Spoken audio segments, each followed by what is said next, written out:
Ассалаумағалейкум, қайырлы күн, қайырлы кеш, құрметті көрермендер. Өздеріңіз білесіздер, қазір не көп, подкаст көп жиналып алып әңгіме айтатын. Сол подкасттардың ішіндегі ең супері бүгінгі подкаст деп ойлаймыз. Ой, тамаша. Себебі бізде бүгін қонақта Тимур Бақтыбаев. Қайсысы? Тимур Бақтыбаев. Одан кейін Аружан Мамбетали. Сіз Шахи. Енді біздер бұлай жай таныстырғанмен көрермен өздері біледі, таниды. Осында қыздардың және жігіттің әркімнің өзінің көрермені бар. Сондықтан да танымайтын жандар үшін қазір әлеуметтік желідегі, оның ішінде TikTok саласындағы өте танымал сол қыздарымыз, қарындастарымыз Аружанға және... Мен Аружанды көргем мысалы TikTokта. Отырып билейтін биі бар ғой. Соны көргем. Мен Шахизаданы көрдім. Бұны бірақ қитсаңыздар мереке көріп қалмасын. Тұрып билейтін биі. Және жұмбақ жігіт арамызда. Бұл кісінде көргем мен. Қайдан көрдің? Отырып билейтін қыздың қасында жүреді. Бізде тек соғысын танисың ба, отырып билейтін. Бізде Қазақстандағы жалғыз боевик жанрында единственный кино түсіретін жігіт Тимур Бақтыбаев. Супер курьер фильмінің режиссері, актері, жақында 20 наурыздан бастап барлық Қазақстанның кинотеатрларынан көре аласыздар. Және қасындағы қыздарда жай келіп отқан жоқ, осы кинода бой көрсетеді, басты рөлдердің бірінде ойнаған қыздар. Ендеше бірінші сұрақтан бастайық, осы жігіттен бастайық та, Тимур Бақтыбаев деген кім негізі? Қазақтың баласымын. Қазақтың баласы. Туған жерім Атырау қаласынан. Руым мысық, кіші жүз. Атыраудансыз ба? Мен де Атыраудікім ғой. Өтірік камера. Не айтайын, кіммін мен? Мен арман қуалап келген. Осы Алматыға адамын. Кино түсірем, актер болам, Қазақстанға танымал болайыншы деген ниетпен келген. Негізі бұрын бизнеспен айналысқан адамын. Астанада жеке кәсібім болды. Сол 1 жыл жарым кәсіппен айналысып. Қандай кәсіп ол? Строй товарлар сататын супермаркетіміз болды. Бар әлі күнге шейін жасап отыр. Сол жерде 1 жыл жарым мен грузчикте болдым. Үйіне тасымалдау аппаратын курьерде болдым. Ол кезде курьер деген ұғым болған жоқ. Апарып сатушы болды. Доставщик болды. Сатушы болдым. Сол жерде жалпы бәрі болдым сол жерде. 1 жыл жарым. Сұрақ, бұл кәсіп семейный ма или өзіңіздің шынымен де жеке кәсіп? Жоқ, семейный. Менің әке-шешем 15-20 жылдай сол кәсіппен айналысады. Үйдегілер жұмсаған ғой. Сонымен Астанадан бөлек өзім ашқам. Негізі Атырауда да, Астанада. Сөйтіп 1 жыл жарым жасадық. Мен өзімді сол кезде бір бір жерде тұрып қалған адам ретінде ойланып қалдым да. Мен дамып жатқан жоқпын. Ақша түсіп жатыр, бірақ мен осы үшін келдім ба? Бала күнгі арман ғой, Жоқ, бала күнгі арман емес негізі. Ол менде бір арман бір ондай болған жоқ. Мен андай болайыншы деген. Мен сол кезде 2016 жылдары Қазақстанның кинолары жақсы дамып жатты. Қоянбаевтың киноларын көретінмін. Сол жерде Керуенге жақын, Астанада мен жұмысым. Шығамыз да киноға барамыз. Сол кезде Қазақстанның кинолары жақсы дамып, жақсы касс жинап жатады.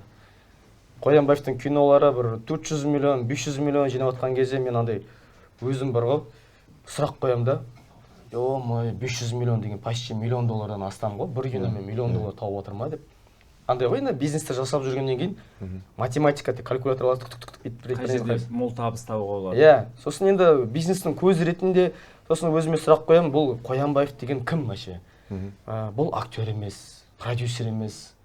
Ол КВНші адам екен да. То есть мен сияқты вообще киноға қатысы жоқ адам екен. Сосын мен өзім сол Қоянбаевтың орнына қойдым. Егер де мен кино түсірсем, Қоянбаевтың қай жерін киім? Сосын рынокта зерттедім. Рынокта кім түсіріп жатыр киноны? 2016-та. 2016-та. Кім жалпы кино түсіріп жатыр? Ол кезде кино түсіріп жатқан тек қана 4 адам. Адамбаев, Қоянбаев, Баян Есентаева бар. Баян Есентаева анда-санда түсірді. Әсел Садуақасова и сосын Құралай Анарбекова. Ақан Сатаев нешет айтса. Неге нешет айтса? Енді ол үкіметтің ақшасынан түсіріп жүрді ол кезде.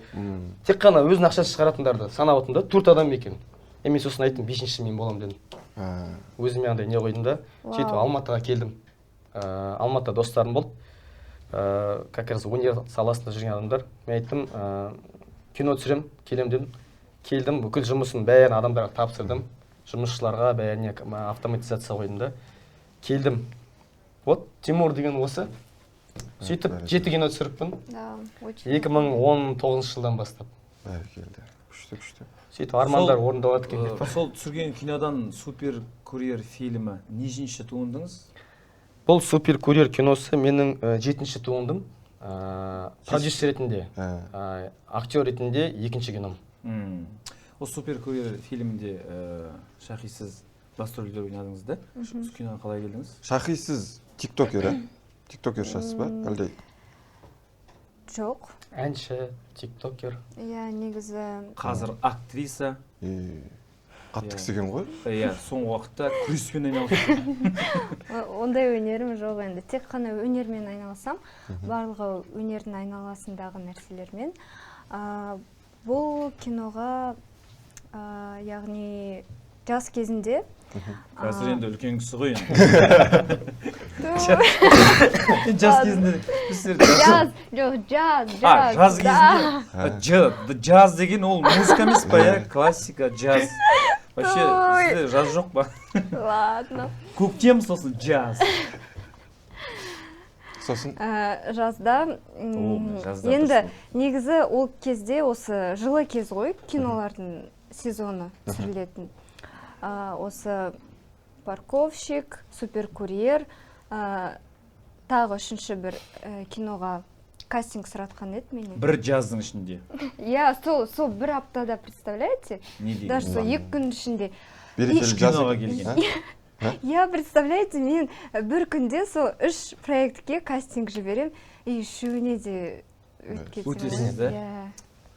Ол кезде сен басқа елде болдың ғой? Иә, мен ол кезде Вьетнамда болдым, представляете? Вьетнамдағылар сол айтып отырды ғой, сол Шахи 3 киноға келді деп, Вьетнамда болды. Өзім құрбыммен Вьетнамға барған болатын, сол кезде хабарласты, кастинг осылай жібере аласыз, попробуй деп жібердім. Сөйтіп қабылдандым рөлға. Бұл кинода эпизодта, Кәдім басты рөлде ма? Мен неге андай... Сіз вообще мен не үшін шақырдыңыз? Мен неге кірісіп отқанымды айтайын ба? Білетін адам болса. Қарасайшы деп, бір. Нау сен ба? Бауырым, сен... Мен тайсың ғой деп. Қазір. Просто мен мына кинода, менде мынандай кішкентай үзіндісінде түсінді. И сосын бір білетін адам сияқты айтып отырғаным. Мына жерде сізде түстіңіз ғой. Мен бейхабарым ғой, халықтың өкілі. Бауырым, Супер курьер киносына жалғыз өзіңіз түспеген екенсіз. Мен халықтың өкілі болып келіп отырмын. Сұрақтарым бар сіздерге. Аружан Мәмбетәлі деген кім? Аружан Мәмбетәлі деген өнер саласында жүрген адам. Негізі өзім блог, тикток түсіріп бастағам. Солайша кино әлеміне кіріп кеттім, киноларға тоже түсем. Кстати, осы Супер курьерде менде бұл жерде только эпизод. Бәсен аяқта жоқсыз. Сол келуге ялып әрең келдім негізі. Жоқ, нормально. Не бывает, не дейді? Не бывает маленьких ролей. Жақсы айтып жіберді. Бывает вообще нету ролей. Сіздің биыл жаз қалай болды? Жаз менде күшті, иә, тоже проекттерге толы жаз болды. Не только жаз, бірақ негізі жаз осы кино көп түсірілетін мезгілдердің бірі ғой. Поэтому өте жемісті жаз болды десем де болады. Бәрі сондай болды. Өте көп таудым дешен. Мен ойлаймын, қазір негізінде жалпы мына тикток саласына түсіп жүрген адамдарға соңғы уақыттағы барлық поколениеге айтайықшы. Актерствоны қосу өте бір қиын емес, иә? Негізі. Бәрі актер сияқты. Камераға өзін үйретіп тастаған, жаңа қандай мимика болсын бәрін жасай алады да, өзін еркін сезінеді. Әсіресе мына тиктокқа түсіп жүрген қыздар, жігіттер қысылып қалмайды. Киноға ешқандай қысылмайтын сияқты. Мен өзім мысалы камераға біздер КВНде жүргеннен кейін, бірақ киномен екі бөлек қой. Тикток дейтін вообще түсіп көрген адам емеспін. Түсірейін десем, менде бір ішінде бір қысылатын бір дүние бар да. Бүйтіп жасай алмайтын сияқты. Сондықтан да қазіргі тиктокерлер дайын актерлар, дайын актрисалар деп айтуға болатын сияқты. Тәке, осы орайда сіз не айтасыз? Тәкеңнің бір мен бағадан бері байқап отырмын да, бір әдеті бар екен, компьютер сұрап отырады. Ол не әдет ол сонда? Ол жаңа детский травма. Неге? Жаңа бала кезінде бұған компьютер бермеген. Содан ба? Жоқ, жөтеліп отырмын кішкене. Жөтелмей ішінше деген ниетпен. Компьютер сұрасыз ба? Иә. Сонда бәріміз деп отырмыз ба қазір? құтты болсын. Маған өте қатты ұнайды осы проектім негізі өзіме. Особенно мен естіген кезде актерский составты прям қатты қуандым. Неге қуандыңыз? Не үшін қуанатындай? Өйткені легенда актерларымыз, біздің өнер адамдарымыз түскен бұл жақта. Ол ең бірінші әрине біздің аға буын, Дулыға ағамыз. Оны танитын шығарсыз. Конечно. Мен үлкендер танимын негізі. Еркебұлан Дайыров. Ужас. Келіншегі өзінен үлкен кәдімгідей. Неше жасқа? Неге өйтіп айтасыз? Мен сұхбатқа қош келдім. Мен 6 жас үлкен, мен келіншегім өзімнен. Сол үшін мен үлкендерді жақсы көремін. Қазір. Келіншегі асырап алды оны. Нормально қазір. Біз бұрын үйленгенде ол не еді? Сіз Сіз мысалы өзіңізден кішкентай жігітке тұрмысқа шығармадыңыз? Ну, если мен Ақшасы көп болса. если мен сезінсем, что... Нет, если... Былай ғой, егер ол мен жанымда, ну, как мужчина ретінде болса, мен ойлаймын, неважно қанша жас, кішкентай болса да, үлкен болса да, главное, чтобы вам было комфортно. Сен сонда баяғыда комфортно болып кеткенсің ғой, Комфортно болған болса, мужчина болып тұрмын ғой. Дальше. Аружан, біздерде мынандай сұрақтарыңыз бар, екі қызға да енді дайындап берген дүниелер ғой. Жігіттеріңіз бар ма қазіргі таңда? Тамаша. Иә, жеке өмірлеріңізде тек қана осы ғана сұрақты қойған екен. Болады шығар жауап беруге ондай? Иә, болады. Жігітім жоқ. Жігітім жоқ, мен сенің. Жігітіміз деп сөйлейді. Сенікі де жоқ па? Давай екеуміз. Шахидың жігіті әлі туылмаған ғой. Неге? Кішкентайларға үйленем деді ғой. Ладно, подожду немного. Күтесің ба? Ертең кино саласындағы түскен кезде ең қиын моменттер, қайта-қайта дубль жасаған кездер болды ма? Сізде болды ма? Сіздікі енді боевик жаңағы төбелес болғаннан кейін қайта-қайта болады ғой енді. Ол міндетті түрде саған ұнаған дубль шықпағанша сен түсіру керексің. Енді бұл кино болғаннан кейін шынайы бүкіл дүние жүзіне деген ниетпен түсіргеннен кейін сондай қылып түсіруге тура келеді. Бірақ мен бір қызықты оқиғаны есіме түсіп кетті.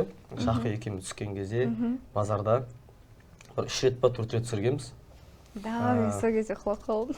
Жоқ, құлап қалған ол бөлек. Андай да Шахи күле береді.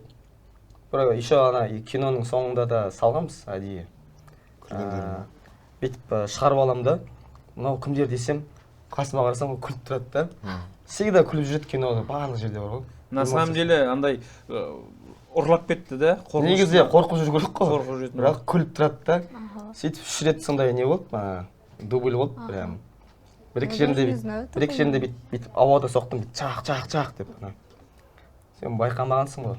Вот сондай момент болды, қызықты момент. А былай енді... Я не понимаю, о чем вы говорите. Кинодан көресің да. Жанр боевик, комедия ма, әлде комедия жоқ па, боевик па? Комедия бар. Бірақ енді кино түгел комедия деп айтпаймын.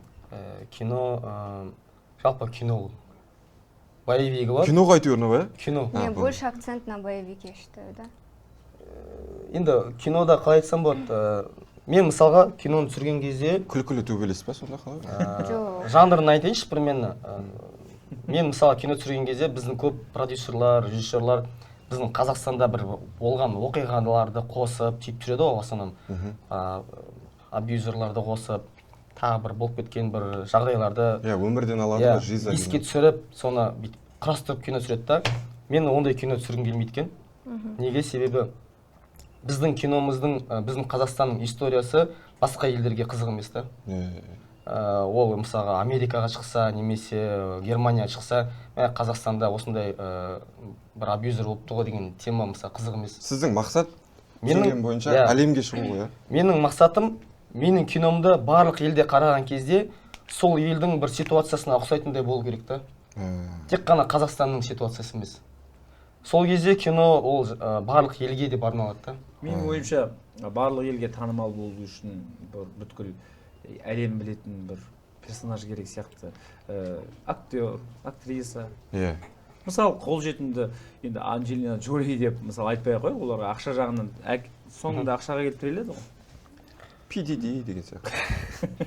Жоқ, мысалы түріктің актерлары бар ғой, Исуф Мироғлы деген сияқты бұрын легендалар ше. Мен мысалы түсірмедіңіз сондай киноға тегін жоқ, бір шақырса? сұрайық мысалы бір орта буын ретінде. Тегін сұрап аласың ба? Юсуф білесіздер ма, танисыздар ма қыздар? Жоқ, Кенан. мен өте көп турецкий актерларды білем, бірақ қазіргі поколение. Кенан Қазіргі- Имирзалиевті танымайсыздар да, Юсуф Жоқ, білмейсіздер. Асау жігіт может- мен білмейсіздер ма? Юсуптың бана персонажын көрсетті ғой, фотосын сол кезде таниды екенмін. Былай атын былай тұрып. Иә, может. Юсуф танымайсыздар ма? Может, фотосын көрсек Мә, ой, подкаст бітір. Юсуф танымайтындар. Юсуф үшін келіп отырсаңдар. Негізі бана айтып жатырсыздар ғой, киноға бір мықты бір басқа Голливудтың жұлдызы сондай болса, сол кезде тез сатылады деп. Мен де сондай қадам жасағанмын. Бірінші киномда да Тимучинда мен Джеки Чанға шықтым. Кинома түсіп берсінші деген. Сол кезде маған менеджерлері жауап қайтарды. Джеки Чанның 2 жылға алға бүкіл графикті бәрі толы. Өкінішке орай біз Тимучин киносына қатыса алмаймыз деген сол хаты бар. Оның өзі маған бір жеңіс деп айтсам болады. Иә. Екінші осы Суперкюро киносында Марта Каскс деген актерді шақырғанмын. Көшпенділерде ойнады. Көшпенділерде ойнады. Марта Касксты кассета көретіндердің Джон Уик 3-ші частьте ойнайды. Сол кісі келісім берген кезде мен таң қалдым. Киноға түсем деді. Кастинг директоры арқылы шықтық. Ол кісілерге шығу оңай емес екен ғой. Почтамен тауып алады екен. Америкадағы менеджерлерін тауып алып. Сөйтіп ол кісі келем деді. 5 күн келем деді. 5 күннің ішінде не қылсаңдар, оны қылыңдар, маған осындай ақша төлеңдер деді. Қанша? Гонорар қанша? Енді біздің теңгемен алған кезде жалпы 5 күнге 35 миллион теңге сұрады. Былай қараса, иә, нормально, қол жетімді ақша негізі. Бірақ енді не ойланып қойдыңыз? Менің ақшам жетпепті ол кісіге. Потом мен киномды түсіру керекпін. Сонда 10 миллионға 2 күнге шақыруға болмай ма? Ол жоқ, ол кісі айтты. Минимум да? Мен ол кісімен келгеннен кейін бір жақсы бір постановочный бой жасағым келді, как главный антагонист ретінде. Оған бір күн дайындық керек. Сосын оны бір күн 2 күн сүресін. Оның басқа эпизодтары бар деген сияқты. Сөйтіп негізі жоспар болған, бірақ өкінішке орай болмай қалды.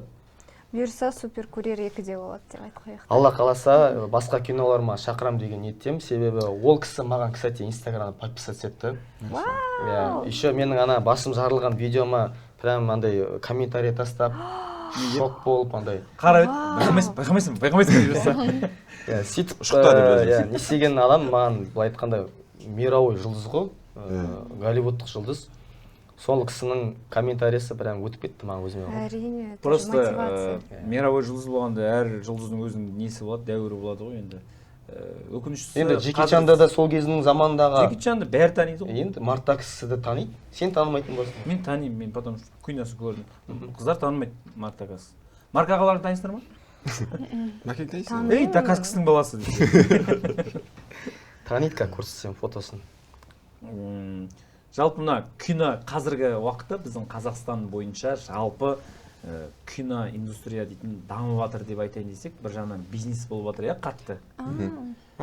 Бұл жақта Марта Каскс туралы тема болып жатыр. Қайсысы? Иә, танымыз ғой да. Ей, паровоз аты марка екенін білмейді да. Иә, түрін білемін. Енді жаттап алыңыз, аты маркаға.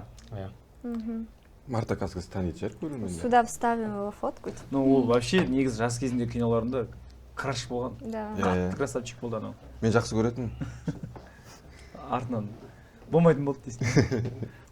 Мына блогер қазір любой нәрсе, кез келген нәрсе ақшасыз еш нәрсе жүрмейді ғой, әңгіменің ашығын. Барлығының еңбегі болу керек. Бұрындары айтатын еді, папарацци түсіп береді, болмаса актер андай танымал болу үшін просто так түсе салатын еді. Мен лишь бы киноға түссем болды деген сияқты. Бір көрінсем болды деген сияқты. Қазір енді барлығының гонорары бар. Қазір бәрі бағасын біледі ғой, иә. Әңгіменің тұқытері гонорар қандай болды? Кеше супер курьерге. Сіз гонорар алдыңыз ба? Конечно. Ең көп алған, жалпы супер курьер сұрамай ақ қояйын. Почему киноға түскен кезде ең үлкен гонорар қандай болды алған? Аржан жауап бересіз бе? Аружаннан сәл, Аружан айтып еді, содан сәл кішкене қосып айтамын. Мен негізі айтқым келмейді гонорардың Неге? бағаларын, Халық суммаларын. біліп жүру керек қой. Не үшін? Егер де мысалы Налоговый есептеп қорқып отыр. Шахид шақырам десе, мысалы, кинотеатрдан смена, іштей біліп жүру керек. О қызға мынандай сумма керек шақыру үшін деген сияқты. Жеке Сменаңыз қанша? Бірақ Не, актерлық недегі? Сменамды мен былай айта алмаймын, потому что ол как бы Көп па бірақ? Көп ақша ма? былай айтайын. Или айтпайын. Жоқ, негізі енді кино саласында адамдар по-любому біледі ғой, кастинг директорлер былай арасында. Поэтому мен былай зрительдерға, көрермендерге айтқым келеді. Көстек кетеді дейсіз ғой. Көстек кетеді, жоқ, ол оңай емес, бірақ былай айтуға болады. Жоқ, оның қыздар қысылмаңыздар. Тіпті Марк Дакаскостың өзі айтып отыр, 35 миллион деді. Біз қысылатын жоқпыз. Марк ағаның өзі айтып отқан кезде сіздер не? бірақ енді осы супер курьерда жақсы болды. Жақсы төледі ма? Бәсе, осы кино мақтайды екен. Енді Марта Каскас түсірген жоқ қой, ақшасы бар шығар. Жоқ, Аружан негізі айтқысы келіп жатыр еді, иә? Мен былай жобалап айтқым келген. Иә. Примерно бір Мальдивыға бір 2 рет, 3 рет ұшып барып қайтуға болатындай сумма деп айтуға болады. Ойбай ма. Смотря Ана горячий тур шығады ғой, 200 мың. Рольға қарап негізі. Жоқ, мен бұл супер курьерді айтып отқан жоқпын, потому что бұл жақта менде эпизод ондай емес. Жалпы не болды ма?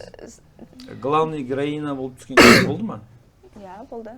Қай кинода? TikTok House деген сериалда болды. Ода 2 сезон болды. Негізі гонорар киноның несі съемочный күндері болады ғой. Соған байланысты аз көп болады да. Негізі, аха. Мен өзім киноға түсіп көрген жоқпын. Мен эпизодталар шақырады, кейде мынандай кусоктарға түсемін ғой. Бүгін ақша төлеп жатыр да бір сериалға маған. 45 мың теңге төледі да маған. Күніне ма?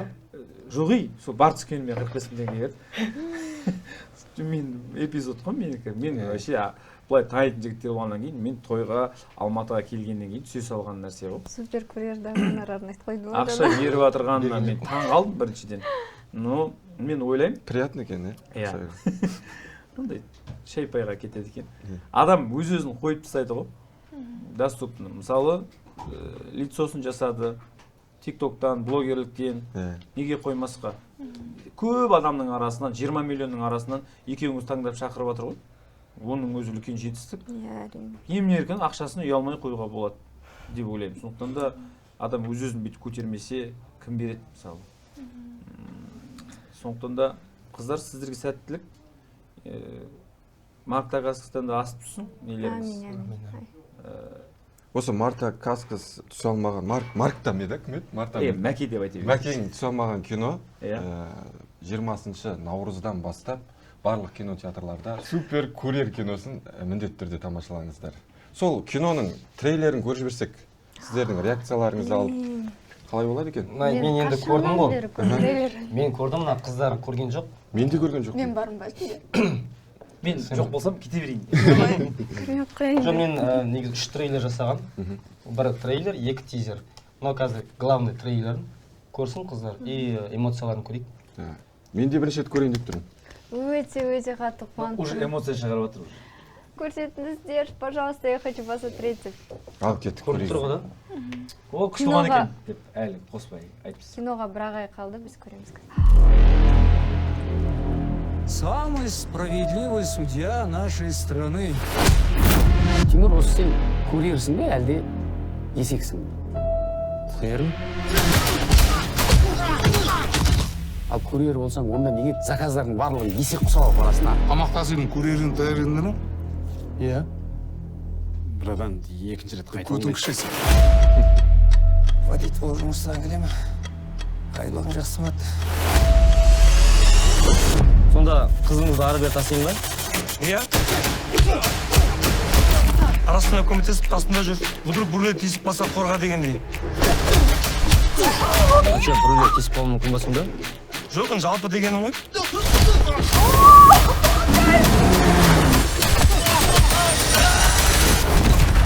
Отморозов дейсің ба? Натуре, брат.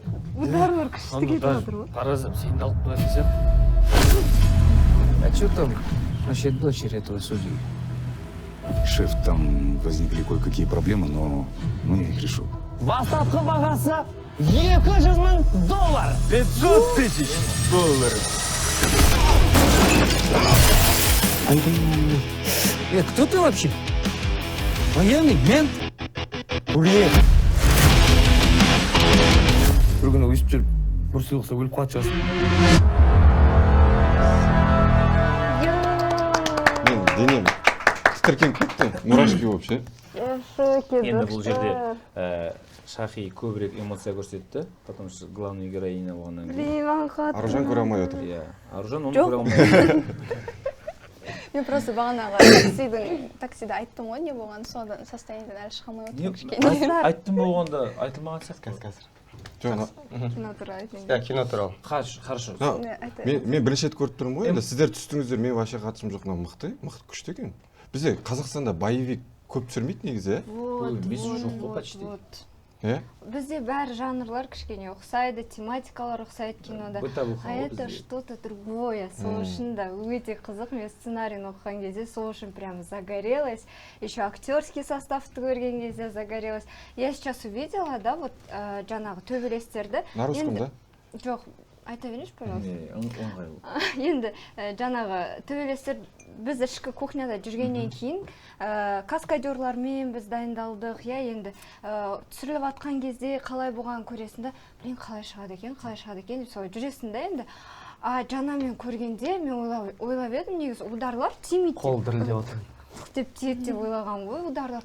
Там прям реально Негізі тиген жоқ қой, ударлар. Андай ғой. Түсіріліп атады. Жоқ, подождите, бір жері бар да. Блин, ладно.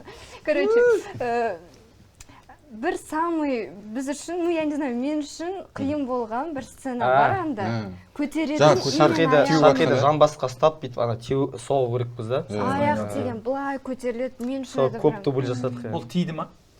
Прикиньте, жаңа көрдім, прям идеально. Жоқ, бізде енді ана Жоқ, былай ғой, жігіттер, қыздар дейсің.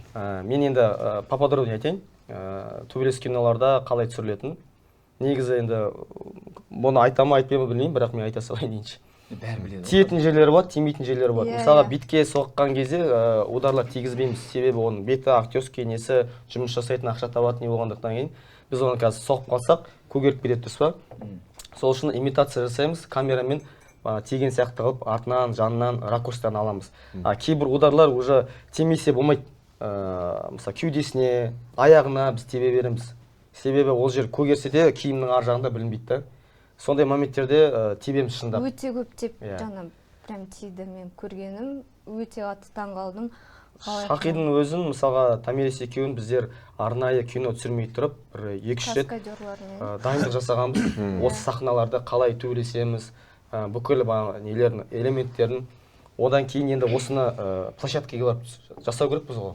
Шынайы қылып, әдемі шығу үшін. Бір нәрсе қосып жіберейінші осы жерде. Бір прием бар, жаңағы бандиттармен супермаркетке қашып бара жатқан кезде, сол кезде біреумен ұстап, прям осылай, оның аяғынан теуіп қалады, и біз екеуміз жерге құлау керекпіз. Әрине астына матрас жасап қойды біз. Жасаған жоқ.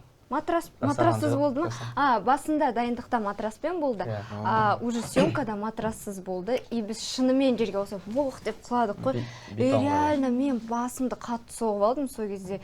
И шынымен өтірік жасалмайды бұл дүниелер негізі боевикті. Шынымен жарақат аласың бәрібірде, шынымен де ұрылады, тебіледі. Ол рас, мана бізді киноға қарағанда ең қиыны осы боевик жанрындағы кино ғой. Бағанағыдай действительно алдын ала дайындық керек спорт залда, физически дайын болу керек деген сияқты. Сіздің байқағаныңыз басыңыз жарылып қалды, Инстаграмнан көрдік. Иә, кинода... Кинода ма әлі бұлай сыртта көрдік? Бір элементті жоғардан алып, төменге қарай стеклоға лақтыру керек болды.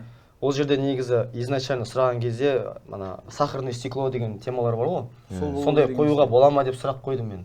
Сол кезде художниктер айтты, ол мүмкін емес, себебі размері үлкен мынандай стекло ғой. Ол ана жерде түрі көрініп тұрады дейді да, сахар екені. Бізде Қазақстанда ондай жасай алмайды дегенде қылып келтірді.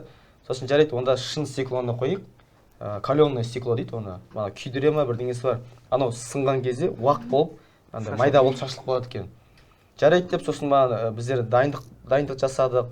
Одан кейін жетекші каскадерлар айтып жатыр да маған, басында былай көтеріп тұрасың жерге лақтырған кезде деп. мойынды былай жіберіп қойма деді да. Все-таки мойын не ғой, былай бүйтіп тұратын нәрсе ғой.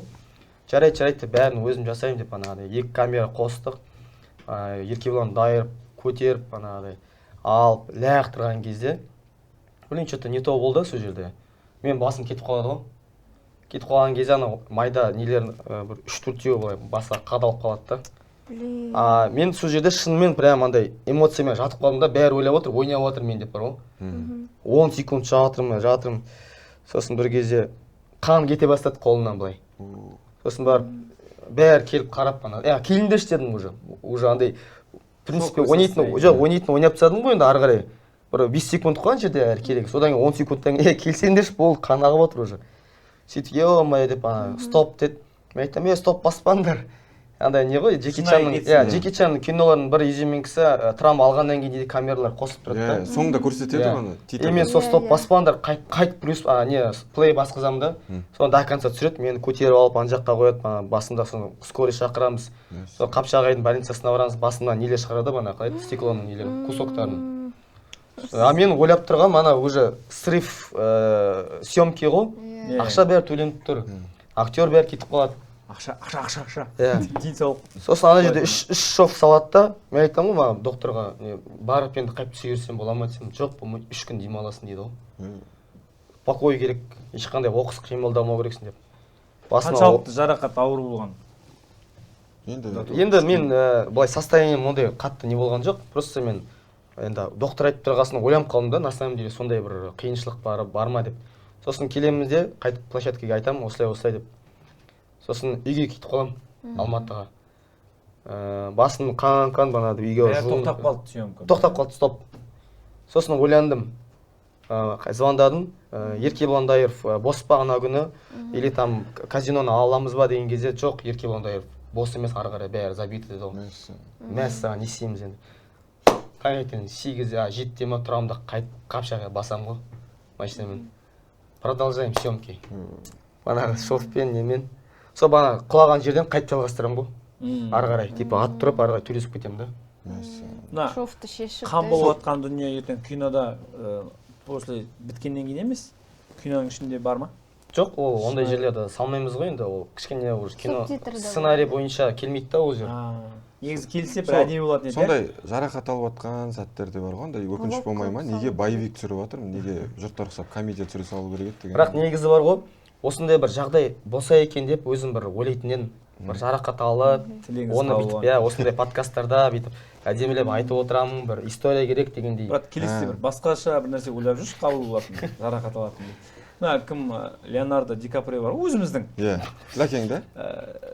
Қайсет бір кинода стаканмен бүйтіп ұрған кезде тамырын кесіп кетеді ғой. Сол до конца ойнап шығады ғой. Киноның атын ұмытып қалып тұрмын.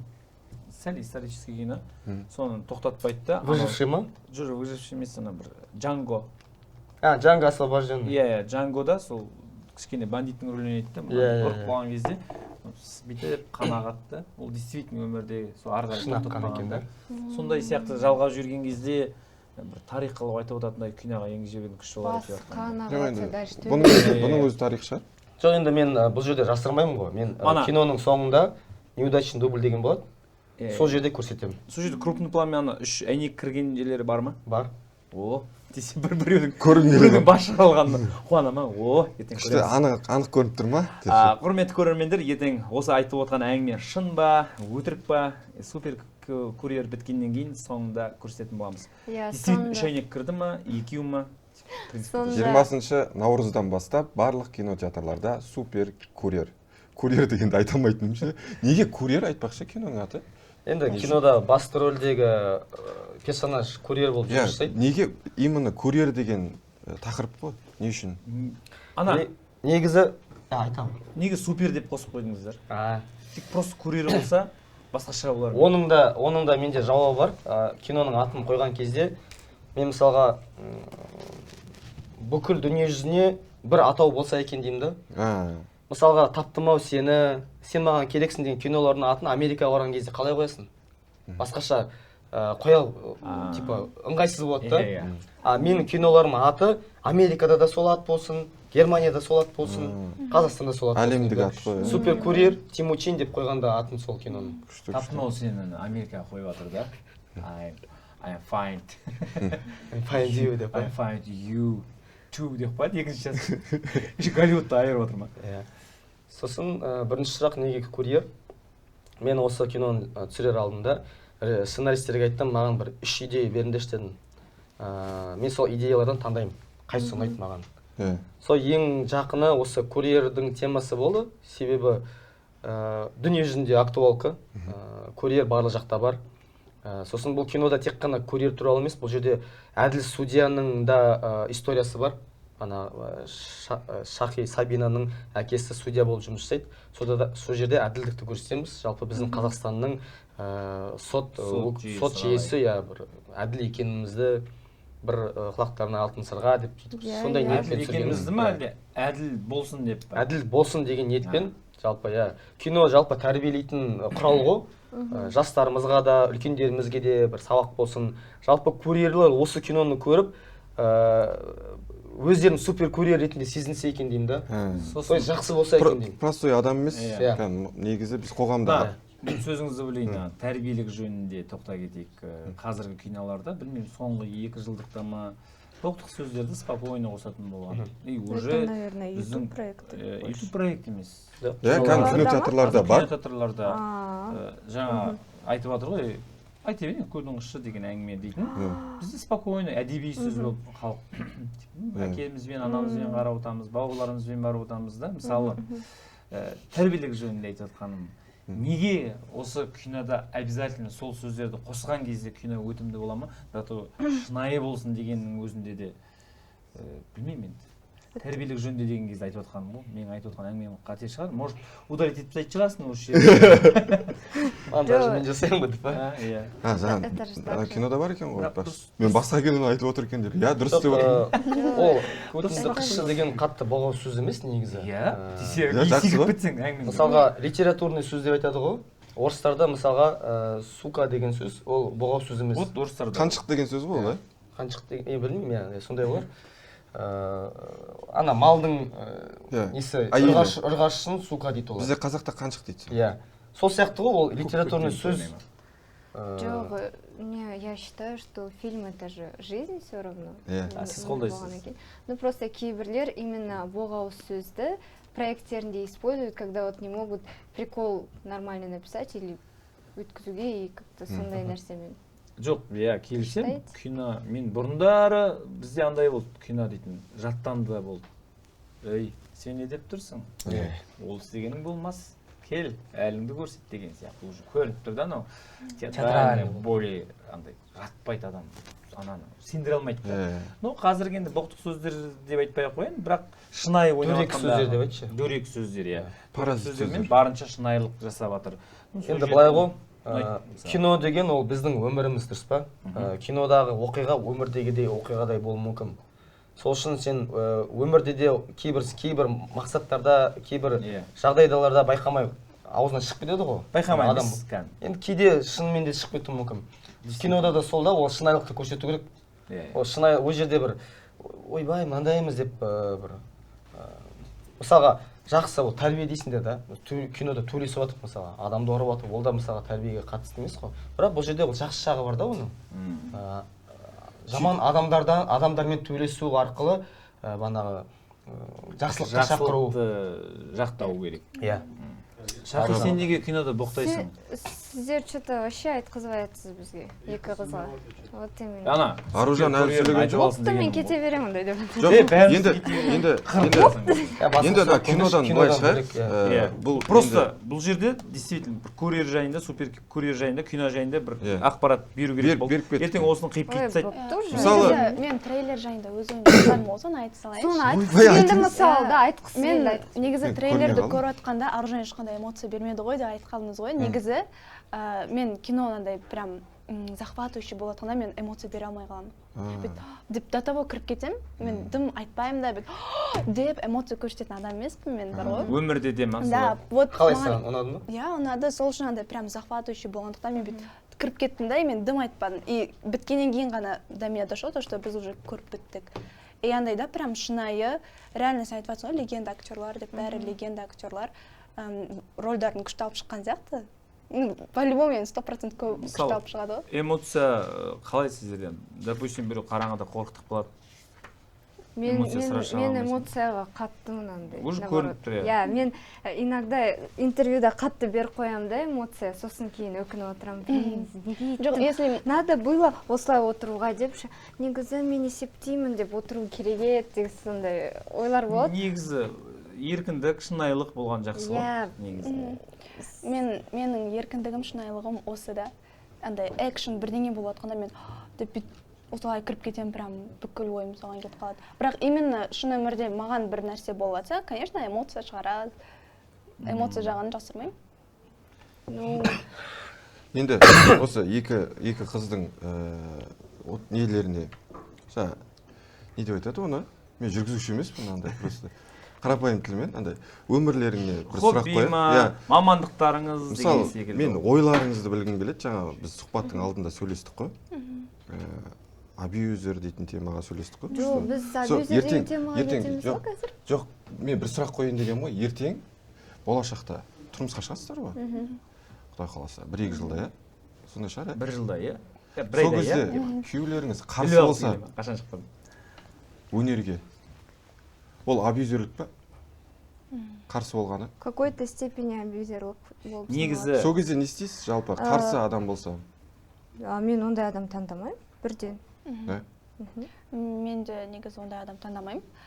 Енді бүкіл адам бір-бірін түсінетін адамдармен. Жоқ, андай болады, таңдамаймын емес.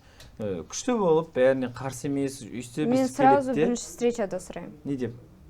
Бәрден. Сен маған қарсы боласың ба дейма? Деп па, мысалы? Таныс қойып, шақай, сен маған қарсысың ба?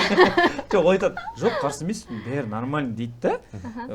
Уақыт өте келе үйленгеннен кейін, әй, сен үйде келіндік қызметің бар, анау-мынау деген сияқты әңгімелерден бастайды ғой. Адам үйленіп алып тек таңертең дүңгітіп ұрмайтын шығар абьюзерлер енді. Жоқ, абьюзерлер дейтін сондай болады, жаймен бастайды ғой. Бірінші күшті іші бауырыңа кіріп алады да, содан кейін үйленгеннен кейін жай түспейсің, болды, отыр. Біледі, бұрын абьюзер болды. Қазір де абьюзер болды. Қазақстанда бұл теманы айту сәл опаснылау негізі. Жоқ, хорошо, бұйырса Таиландқа барып осы сұрақты қояйық. Bir сұрақ үшін Таиландқа еще кім жаңа Аружанмен де біз ненің сұхбаттың алдында негізі күшті әңгімелер айтып алдық. Содан кейін ғой біз таусылып отырғанбыз әңгімелеріміз. TikTok'та 30 миллион ба, неше миллион просмотр жинағансыз, Иә, бэкстейдж. 4 күннің ішінде 30 миллионнан асты. Скоро 40 миллион болады. Ана кімді, ана қыз бар ғой, бізде Хамек дейтін қыз. Сол Comedy Club'қа барған кезде 30 миллион емес па тоже просмотры? Ну, ол бұрында ғой, ал қазір енді конкуренттер көп қой, поэтому слишком это Comedy Club'қа шақырмайды қазір. 30 миллион негізі аз емес қой? Негізі аз емес, иә. Әлемдік қой уже. Блогерлер TikTok'та бір нәрсе түсіру үшін оған дайындалады ма? Кәдімгі киім аласыздар, и би дейтін бар, бәрін ол тоже хореография қойылама. Үлкен жұмыс негізі бір видео түсіру үшін. Какой-то 15 секунд, 20 секунд түсіреді, бірақ оның алдында неше күн дайындаласыздар? Негізі менде шабытыма байланысты бір күшті музыка естіп қалған ба, би құраймын, оған образ таңдаймын, и сөйтіп барып шығарып тастаймыз. Биді өзіңіз жасайсыз? Иә, биді өзім, негізі көп, где-то 70% биді аккаунтымдағы өзім құрағым. Вот сіз отырып билейді деп отырып, соны мен өзім шығарғам болады. Өзіңіздің биіңіз, иә, ол прям. Енді сол тұрып билеңіз деп жатыр. Қашамаға отыра бересіз, отырып қаласыз деп. TikTok'қа келуге қалай келдіңіз негізі? TikTok'қа келуге не себеп? TikTok'қа карантин кезінде просто для себя түсіретім. Көп блогерлер карантинде дейтін. Бұрқ етіп шықты ғой. Бірақ ол кезде мен атпадым карантин кезде. Вообще атқан жоқ. Мені атып кетті. Атпадым деген не ма? Видеоларды Мен де бастадым карантин. Карантинде ма? Сізде карантинде ме? Карантинге рахмет деп айтып отырсың. Иә, ол да бар. Неге, бірақ стримға TikTok'та онда кірмейсіздер, Иногда, редко. Стримға кірген кезде ең көп тапқан ақшаңыз мысалы? Ең көп тапқан миллион болды. Мәселен. Сізде? 1 миллион? Менде жоқ, мен аса көп кірмеймін стримға. Бір рет кірдім, бір апта бойы, сол кезде 300 мың таптым. Мәселен. Таптым деп айтуға бола ма сол? Болады деп ойлаймын. Неге сен уақытыңды кетіресің? Иә, уақыт, энергия. Кіретін адам болса бәрін Апаға. бердім. Мен негізі сол 1 миллионды осы Сол, где-то 4 күн ба кірдім. 4 күн 1 сағаттан кірдім. И сол бір адам ғана маған сол 1 миллион жинап берді. Негізі TikTok оның 50%-ін алып қалады ғой. Если 50%-ін алмаса, то 2 миллион болып саналады. Бірақ TikTok қыстап қалады. 2 миллион деп айта берсін. Короче, бір жігіт 2 миллионға подарок жасаған ғой. Сөйткен ғой енді. Но Ол жігіт қайда? қазақ емес. Ол Кореяда. Сөйлесіп тұрасың ба? Жоқ. Ема шақырып киноға спонсор болып шақырсақ болмай ма? Әркім өзінікін ойлай ма? Өліп бәді ма? Блогерлік, жаңағы Instagram желісі бар, TikTok желісі бар. Ақпарат көбейген сайын, танымалдылық көбейген сайын, бұрынғыдай емес, емін-еркін жүру сәл аздық болады да, кішкене. Мен танып қалмай ма? Просто так, спокойно. Магазинге барып, болмаса базарға барып солар жасайсыздар ма? Жасаймын. Сол кезде танып қалып, сен анау емессің ба деген кезде қандай чувствода боласың? Айтады. Рольдарына байланысты айтуы мүмкін. Сен осы кезде осындай, мен сені білем. Бір сериалда түстім, домашнее насилие жайында. Сондай күйеуі ұрады да елін. Сол көріп қалған кезде әрдайым айтады, сен неге шыдап жүрсің деп солай. Шын көре ма? Иә. Көбіне сол сериалмен тани ма? Мысалы бір не болады, әнмен таниды, біреу TikTokпен таниды. Көбіне ең көп сол сериалмен тани ма, әлде қалай? Әр кезде әртүрлі. Әр адам... Статистика бойынша ең көбі.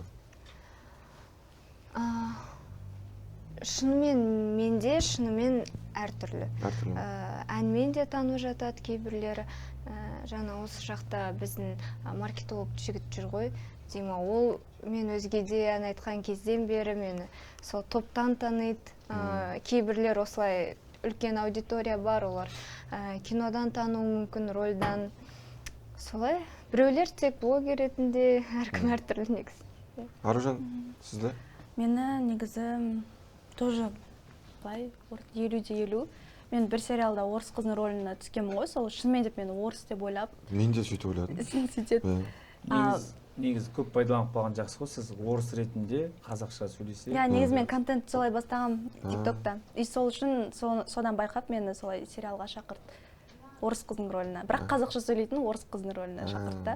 И бірақ мен орыс деп ойлайтын. Атында Аружан Мамбетали емес, басқаша. Наташа Мамбетали деп па. Ольга, бір нәрсе деп сөйтіп ұстап алуға болады ғой. Ольга Васильевна деп па. Просто мен өз атымды танытқым келеді да. Зачем басқа? Фейс бірақ орыс деп тұр ғой енді. Метистка емессіз? Жоқ, таза қазақ. Таза қазақ. Мамандықтарыңыз қандай негізгі? Журналистика. Журналистика? Мен мамандығым өнерге байланысты. Эстрадный вокалист. Әншілік? Иә, әншілік. Оның ішінде бізде актерский да сабақ болды. Осы өнердің айналасындағы мамандық есімін және финансовый білімім бар. Финансист экономист. Сізге негізі ән жақын ба, қайсы жақын? Ән жақын ба, актрисалық жақын ба? Жаныңыз сүйетін, прям қай сфера? Біреуін таңда десе, қайсысын таңдайтын едіңіз? Я люблю всю творческую работу. Бәрін? Өнерді, иә. Бірақ біреуін бір тұрады ғой? Негізі өнер адамы, по-любому өнер жақсы көреді. Иә. Әрбір қаншама адамдар бар, басқа мамандық жасайды да, бірнеше жыл өткеннен кейін тасташ дейді де. Бәрібір қайтып келемін. Жақсы көретініне кетеді. Иә, менде де солай болды.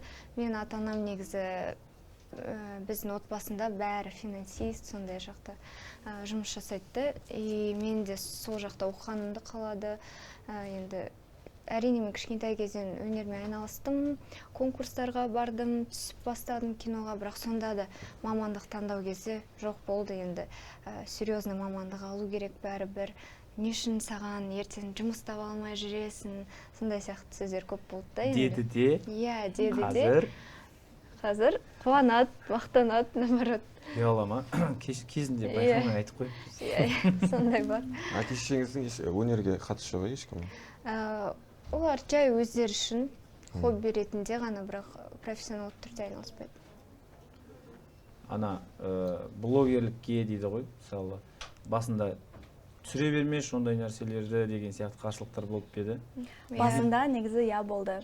Бізде негізі отбасымызда барлығандай заңгер, тіл мамандары сондай да. И мен басында видео түсіріп, TikTokпен заниматься етіп бастағанда, что за ерунда дейтін маған. Лучше давай тіл біл, я сөйт оқы, дамы деп сөйтетін.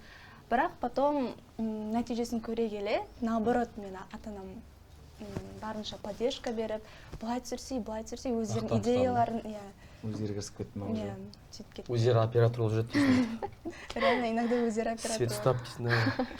Андай нелер қазір TikTokта сондайлар көп қой, сұрақ қоятындар. Сіздің болашақтағы күйеуіңізде болу керек 3 қасиет дейтін сияқты. Сол тема сұрайықшы, сіздің неңіз бар ғой андай? Ақбоз атты ханзадаңыз қандай болу керек?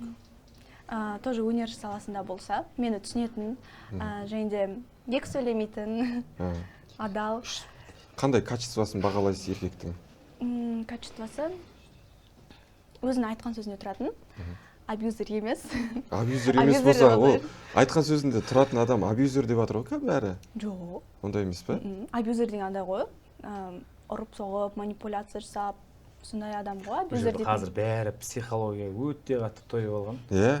Тойып алғанда ол шын нәрсе ғой. Мен сіздер айтып тұрған жоқ, жалпы айтып отырмын. Жоқ, не үшін онда Қазақстанда статистика бойынша домашний насилие көп. Факт болғаннан кейін ол бар нәрсе, содан кейін айтылады. Былай, жаңа актер болса деп атсыз ғой, өнерде болса деп, өнерден былай бір жақсы көретін жігіттеріңіз бар ма? Айтпай қойыңыз. Айтыңыз. Бір-екі кісілер бар, жақсы көретін. Жоқ, тұспалдап қатерлі кім? Маған негізі ән айтатын жігіттер ұнайды негізі. Тұрар ма?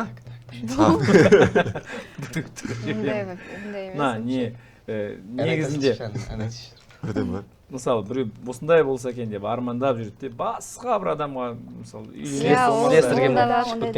жоқ, бұл мен просто өзімнің былай мнением ғой. Сондай өнер саласына жақын сондай адам болса деп ойлаймын. Әнші бір жігітті жақсы көреді екен Аружан үшін. Симпатия бар? Жоқ, мен жігітім жоқ вообще. Жоқ, енді бар адам бар. Бір ұнатып жүрген бар ма деген ғой өнерде. Ай, осы жақсы екен, менің ойымдағыдай екен дейтін. Болады. Сіздер неге айтып қызды не істеп Қазақстанда жоқ дейсің. Манипуляция жасап, сол ғой, манипуляция. Абьюзерміз ба біз? Сізге ше Шахи мысалы? Мен наоборот таки не хотела бы, мен болашақ жарым өнер адам болған. Өйткені мен қызғаншақ. Жоқ, шынымен мен ол бөлек салада жұмыс істегенін қалайтын едім. Ол да қызғаншақ болса ше ертең? Онда можно. Жоқ, мен адал болам. Жоқ, адалдықта емес қой мәселе, ол бәрібір қызғанасың ғой еркек. Мысалы, менің келіншегім актриса ғой, мен қызғанам. Мысалы, кеше мен оны адал екен білем, ол маған измен жасап жүр деп ойламаймын, мысалы. Мысалы, ана жігітті, допустим, күйеуіңіз супер киносында Тимур екеуің бүйтіп құшақтасып, любой нәрседен тауып алады ғой жігіт. Неге қолыңнан ұстайды, неге сені дейді де уже басталады ғой. Ну, это біздің таңдап алған жолымыз, ол жақта барлығы жұмыс бабымен ол жасалды. Сондай сценка үшін жасалды, сондықтан сол. Мысалы, қазір киноны сынайлы қылып түсіреміз дейді де, даже откровенный сахналарда түсіретін болып кеткен. Мысалы, кинода жақсы көретін, мысалы, барлық составпен жүрсіз, сізге киноға бір болады, мысалы, откровенный емес, даже бір кішкене сүйісу сахнасы болған кезде қалай қарайсыз? Өнер деп қабылдайсыз ба, әлде қарсылық білдіресіз ба? Или актерға қарайсыз ба? Актер нормальный. Гонорарға қараймын десең. Серьезно? Негізі, по идее, гонорар нормальный болса, можно же? Бір 50 мың қосып еді, сүйші. Ужас. Енді... Келесі сұрақ. Жоқ, енді мен бір, қалай айтсам ба, алыстан әкеліп атқан жоқпын. Кино саласында, өнер саласында... Продюсерлар үшін ақша көп төлесем де сүйсем деп тұр. Просто сүйсуге. Имейте в виду. Просто сүйсуге қанша. Енді раз уже я выбрала эту дорогу, енді оған мен қарсылық қалай танытам. Сүйсесің деп тұрса, гонорар қанша деп сұраймын, реально. Болды, келесі киноға Аружан қанша гонорар дейді? Білмеймін. Онда 50 мың дейді. Бір поцелуй 50 мың дейді. Нет, это мало. Жоқ, Аружанның пікірі, оған ешкім ештеңе демейді. Өзінің пікірі қойған. Осылай. Сізде?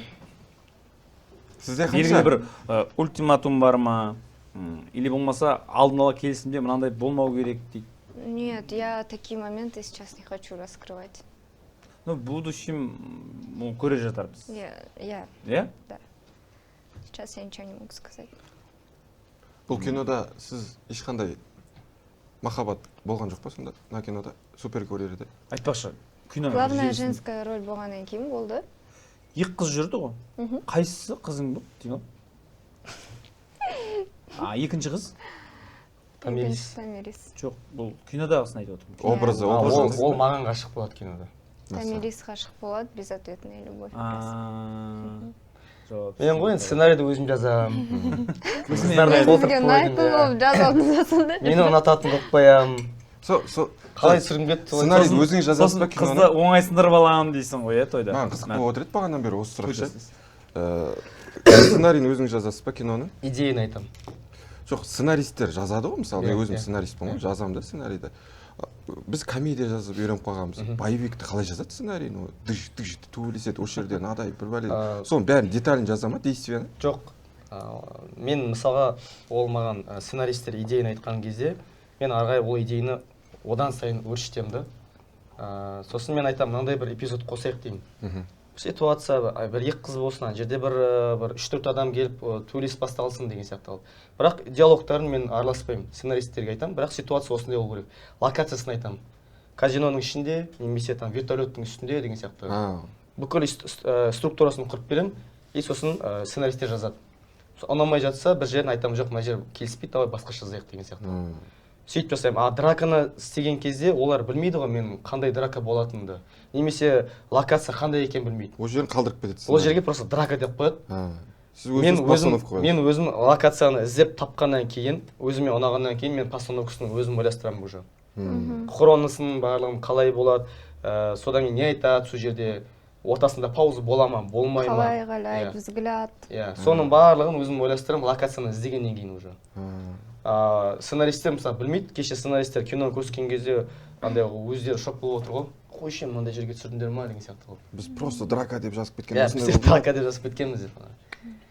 Сол сияқты кинода ол өте маңызды. Төбелесі де, киноның жалпы мазмұны да, и ойнауы да барлығы бір-біріне сәйкес келу керек та. Негізі кино саласы болсын, ән саласы, өнер саласы жігіттерге оңай ғой, негізі. Жүре береді да, қыз балдарға қиын вообще. Сен өзіңді ұстауына байланысты ғой. Жоқ. Сен любой сфера саған қиын болуы мүмкін и так далее. Мен ойлаймын, мысалы, ол кісілер тұрмысқа шыққан кездегі екіталай ары қарай жалғастыра ала ма, карьераны жалғастыра алмай ма деген сияқты. Сіздерге негізі қиын ғой енді. Қиын емес пе сізге? Қиын емес.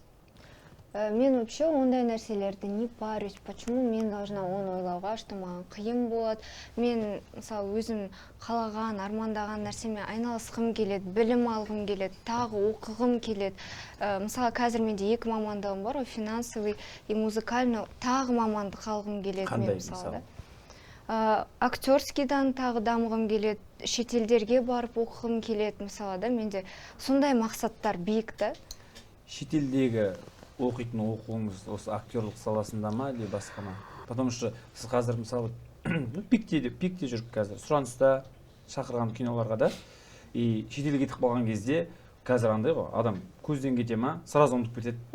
Сол сияқты сіз ана жаққа барып актерский оқысаңыз, более опытный болып келесіз. Ана жаққа барып басқа саламен кетсеңіз, ертең сіз ұмытып кетеді де. Мен қалауларыма байланысты. Егер мен қаласам, бұл сфераны одан сайын өсіруге, мен оны жасаймын. Жаңа қыз балдарға қиын демекші, жаңа тұрмысқа шығу мәселесінде өзге ұлт болса? Өзге ұлт болса? Қалай қарайсыз? Мен ойыма ешқашан ондай келмепті, өзге ұлт болуы мүмкін деген сияқты. Мүмкін емес. Аружан уже шешіп қойған сияқты. Жоқ, мен де негізі ойланбаппын ол жайында. Не знаю. Қандай адам бұйып тұрған біз білмейміз ғой. Қандай ұлт болады. Главное, адами тұрғысына қарай мен. Мысалы, мұсылман ретінде біздер жігіттер басқа ұлттан қыз алатын болсақ, ол мұсылман болады да, ол әйел адам. Мұсылмандығымыз бұзылмайды. Ал қыз бала басқа дін өкілдеріне шығып кетсе, оның да ан жаққа қарай кетіп қалады деген сияқты. Негізі солай. Дініне байланысты. Басқа, например, Болуы мүмкін ба? Мысалы, қазір актрисаларсыздар, бәрі жазады. Басқа ұлт өкілдері сіздерге жаза ма? Мысалы, корей жігіт TikTok-тан 2 миллионға подарок атып сізге. Не алған корей жігіт ол? Шыны керек, ол ақша лақтырғанмен маған вообще жазбапты. Жынды ма бірдеңе ол? Не подписан. 2 миллионден кейін беріп қойып, қызға жазбаған ол. Сол негізі, көп өзі Сол корей сонда жігітпен сен мен оған не таныс. істейсің деп маған сұрақ қояды да. Иә. Сен сонда ол кісіге не істедің деп істеді да. Мен в смысле не істедім. Не Бірдеңе істеймін мен істедің ба, оған. Жоқ, вот именно дым істеген жоқпын. Просто тупо алдым. TikTok'та стримда отырмын, мен вообще ойлаған жоқпын, что мен сол күні сондай миллион теңге табамын деп. Просто анда съемкадан шыққан бет әдемі болып отырмын да, и прямойға кіре салғам. Негізі әдемілікке қарайды. Да. Шыны керек. Сіз оған Аккаунты қандай ана корей жігіттің? Айта алмаймын. Айтпаймын ма? Фейнің да. Ассалаумағалейкум бауырым деп жазыпсың. Может ол корейский аккаунт қойып, может сізге шетелдің адамдары мазалай ма? Шахида. Иә, әрине. Қай жақ? Бізде аудиторияда бар ондай, аудитория Инстаграмда қарағанда шетелдің адамдары бар. Бірақ маған ұнайды ондай аудитория. Тоже мен ойлаймын, келесі уровень жаңағы всемирной аудиторияны тоже хотелось бы в плане блогерства. Бұл жерде тек әлемді бағындырғысы келетіндер отыр екен негізі. Иә. Мен қазақша сөйлеп, сондай контент қатты салмаймын ғой, постқа именно. Потому что менде сондай бағыт тоже. Всемирный. Жалпы Сіздер темада түсінбей отырсыздар ма сәл? Жоқ, түсініп отыр. Жоқ, просто жоқ, мен мынаяқтағыларға қарап қаттым.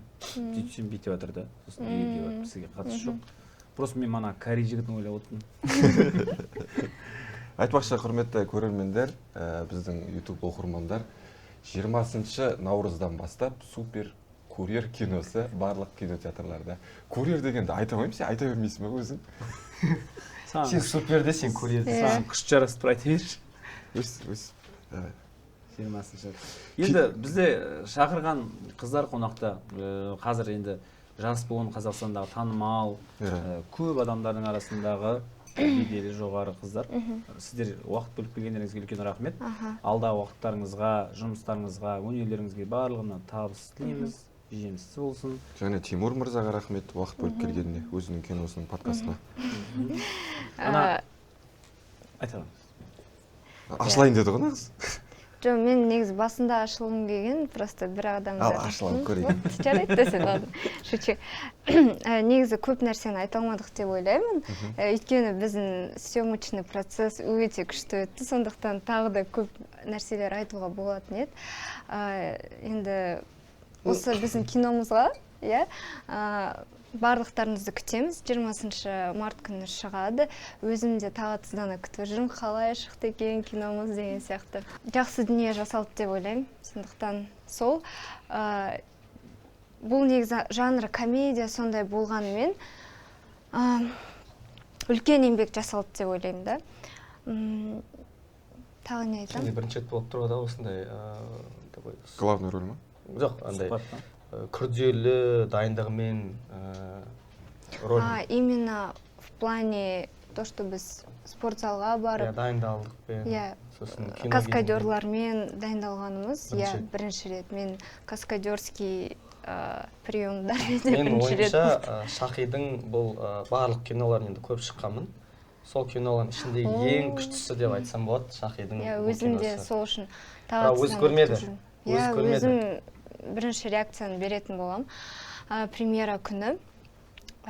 Вот, негізі көп нәрсе айтқым келген, что-то ашыла алмадым бүгін. Ертең ана кинодан кейін қазір актерский состав барлық Қазақстандарды аралап кинотеатрларға, театрларға барып көрінеді ғой, мысалы. Сол составта барсыздар ма? Әрине. Қалалар аралайтын жоқ па әлі. Просто әр қалада өзінің жанкүйерлері болу керек та, сол кезде қуантып, жаңалық қылып айтып жүруге болады. Алла қаласа 20 наурыздан бастап Қазақстанның барлық қалаларына тур жасаймыз. Актерлық составпен келеміз. Кімдер болады? Сондықтан барлықтарыңызды күтеміз. Әр қаладан бізді күтіп, қуантып, киноны бірге көрейік дейік. Сол барлықтарыңыз киноға шақырам. Қазақ киносын қолдайық. Тамаша.